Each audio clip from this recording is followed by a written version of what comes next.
The year is 1954, and for the past 5 years, New York City has been held hostage by the Mafia, with their violent crimes going unpunished. They become emboldened to the point that even the police are afraid to go near them.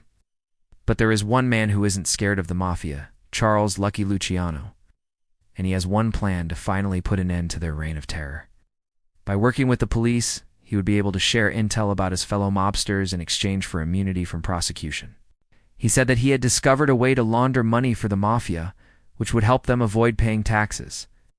The question was, how could he stay one step ahead? Well, his answer came when he least expected it. One evening, Lucky was hanging out at a bar owned by one of his friends. It was the men he had followed earlier, and they were talking to the mobsters about stealing money from the government. They said that they were going to steal millions of dollars in federal funds, and they had already bribed several government officials to ensure they wouldn't get caught. Now, Lucky had been trying to get evidence against the Mafia for months, but this was the first time he had seen them planning something so big. The bar was packed with customers, and as Lucky took a seat, he heard a couple of men at the next table discussing something. At first, it was just a random song, but then he started to add lyrics of his own. Remember, the walls have ears. The government knows your every move. It's only a matter of time before you're caught. Then he switched off the microphone and disappeared into the night. The Mafia stood there listening intently as he sang about how they were all criminals and how the police were looking for them. Of course, this wasn't true. They arrested hundreds of mobsters and seized millions of dollars in cash and assets. He helped to break up many of their operations and put countless mobsters behind bars. In the end, he had helped to make New York City a safer place for everyone. But sadly, he never saw any of the good he had done. The Mafia were completely caught off guard and had no idea what had happened. They had never heard of Lucky Luciano or his plan to bring them down, but now they were facing the consequences of their actions. But Lucky was hoping that they wouldn't know that and would take his warning seriously. He didn't want the Mafia to have the money, but he also didn't know how to get it away from them. In fact, he was arrested and sentenced to 50 years in prison. Well, the truth is, he never really was a bad guy. If you enjoyed this video, please make sure to like and subscribe for more content. Thanks for watching. He had simply been a product of his environment. When he was young, he had grown up in a poor neighborhood and had been offered money to join the Mafia. At the time, he had seen it as a way out of poverty and had taken the offer. But once he had seen the damage the Mafia had done, he had regretted his decision. Lucky spent 13 years in prison before he was released in 1962, but when he got out, he was a changed man. He was no longer the ruthless gangster he once was, and instead was a quiet, unassuming man who tried to live an honest life. As he looked around for a way out, he spotted a loudspeaker mounted on the wall. Lucky thought for a moment. He knew that if he revealed himself, the Mafia would kill him instantly, so he had to come up with another way to trick them. That's when he had a light bulb moment. He knew exactly what to do, and it would ensure the Mafia didn't hurt anyone. He had no idea if it was working, but it was worth a shot. He climbed down the scaffolding and made his way over to the loudspeakers.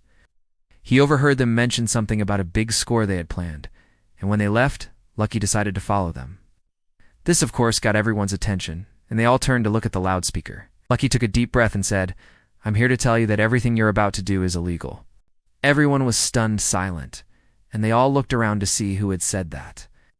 Of course, nobody could see Lucky, so they assumed the voice was coming from the loudspeakers.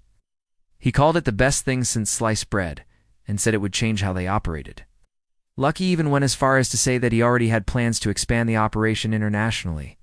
There were hundreds of mobsters gathered in the room, and they were all sitting around listening intently to a man at the front talking. Lucky tried to make out what was happening, but from where he was, he couldn't hear anything. So he did the only thing he could think of. He climbed up some nearby scaffolding until he was high above the crowd and could hear exactly what was going on. With statements like this, the other mobsters thought Lucky had gone insane.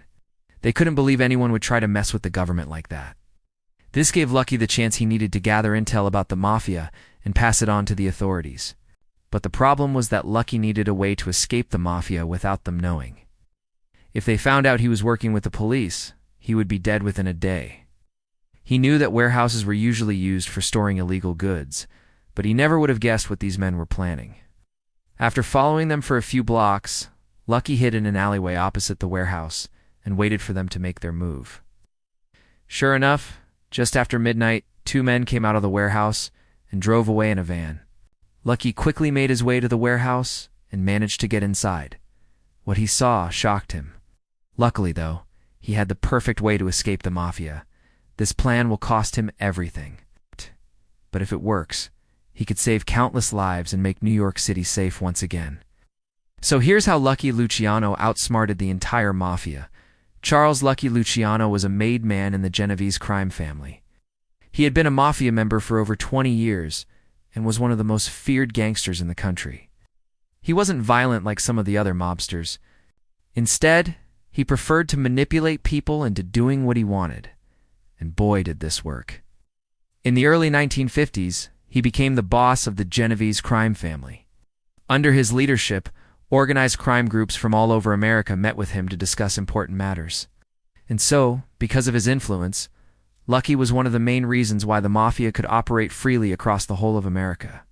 But after years of being involved in gang activity, Lucky started to get tired of it. After a trip to Italy, he realized how much beauty and peace there was in the world, something which he felt had been missing from his life. When he came back to New York, Lucky was more determined than ever to leave the Mafia. He was ready to start a new chapter in his life, where he could enjoy the things he had worked so hard for. Fortunately, though, the Mafia didn't allow you to just quit whenever you wanted to. If you were in the family, then you were in it for life. Leaving meant only one thing: death. But Lucky wasn't willing to accept this, not when he had finally seen a way out. You see, Lucky found a way to get out of the Mafia by becoming a government informant. In order to convince everyone he was still a loyal mobster, he told them he had developed a new business opportunity. Now, while Lucky had managed to successfully fool the Mafia, it was only a matter of time until they caught on. As he followed these men, he realized they were heading towards a warehouse district. Inside the warehouse was one of the biggest Mafia meeting grounds Lucky had ever seen. When Lucky climbed into position, he saw something that made him angry. Lucky decided right then and there that he had to find a way to stop them. As the men were talking, Lucky grabbed the microphone and shouted into it. After a few seconds, one of the men spoke up and said, "Whoever's there, show yourself." He stood silently for a few moments, and then he started to sing. Lucky kept singing for a few minutes, and then he finished with a bang. The next morning, dozens of FBI agents raided the warehouse. Over the next few years, Lucky continued to work with the government to bring down the Mafia. You see, despite helping the government so much, Lucky was never given immunity from prosecution. Now, you might be wondering, if Lucky had spent over 20 years in the Mafia, why was he such a nice guy when he got out? So there you have it, the story of how Lucky Luciano brought down the Mafia.